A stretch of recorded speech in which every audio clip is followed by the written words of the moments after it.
How to fix WhatsApp chat green and gray problem screen problem solve. Hello guys, welcome back to another brand new video. So today in this video I'm gonna show you and fix you how you can fix this.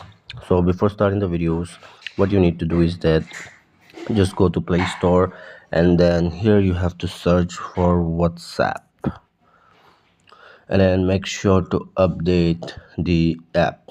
After updating the app, what you need to do is that just go and check whether the problem has been solved or not, guys. If it is not solved, then what you need to do is that you just need to back up the WhatsApp. Okay, go to settings, click on chats, and then scroll down, and here you can see chat backup. After backup, you just need to delete the WhatsApp. Okay, after deleting the WhatsApp, you have to go to browser. After going to browser, here you have to search for WhatsApp.